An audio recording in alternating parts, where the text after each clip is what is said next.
નમસ્તે મિત્રો, તમારું અમારી ચેનલમાં સ્વાગત કરીએ છીએ। જો અમારા વિડીયો પસંદ આવે તો અમારી ચેનલ સબસ્ક્રાઇબ કરી પ્રોત્સાહિત કરજો। આભાર।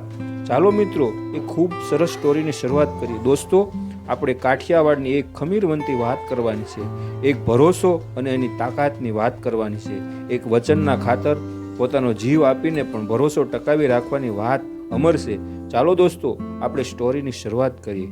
ભરોસાની તાકાત। રાણી સુમલદેવ પરમારે જ્યારે રા નવગણને વાલબાઈ વડારણને સોંપ્યો અને પોતે સતી થઈ ગયા બાદ રાજની દાસી વાલબાઈ રાજના સુપા રસ્તે બહાર નીકળે ત્યારે સામે રાજનો રખૈયો ભીમડો સામે મળે છે। વાલબાઈ, ભાઈ ભીમડા, જુનાડાના વારસદાર રા નવગણને આલીદર બોલીદર આપા દેવાય આહીરને ત્યાં હેમખેમ પહોંચાડવાનો છે, એમાં મારે તારી મદદની જરૂર છે। ભીમડો, બેન, હું રાજનો રખૈયો, તને શું કામ આવી શકું? પણ બોલ બેન, મારે શું કરવાનું છે?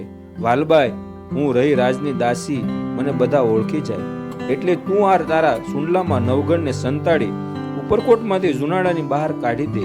હું ગમે તેમ કરી રાજની બહાર નીકળી જઈશ। રા નવગણને મને સોંપી દેજે। ભીમડો, બેન, રા નવગણને મારા સુંડલામાં મૂકી દે। પણ આટલું બોલતા ભીમડાની આંખમાંથી આંસોડાની ધાર થાય છે। વાલબાઈ, કેમ ભાઈ, મોતની બીક લાગે છે? ભીમડો, ના બેન, મોતને ભે નથી, પણ ઉપરકોટથી આખું જુનાડું વીંધી બહાર નીકળું ત્યાં સુધીમાં નાનકડું બાળક એ ભીપકો ભરે તો રા નો દીવો ઓલવાઈ જાય। બેન વાલબાઈ, ભાઈ, રાણીમાં સુમલદેવ માં ખોડિયારને ધૂપેલું ફેરવતા ત્યારે હું પણ હાથ જોડી આય ખોડિયારનું સ્મરણ કરતી।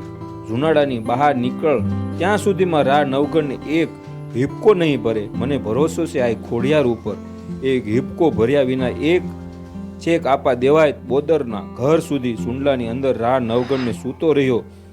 તો આ છે ભરોસાની તાકાત। ભરોસો રાખો, રાખજો ભેડિયાવાળી ભેગી રહેશે।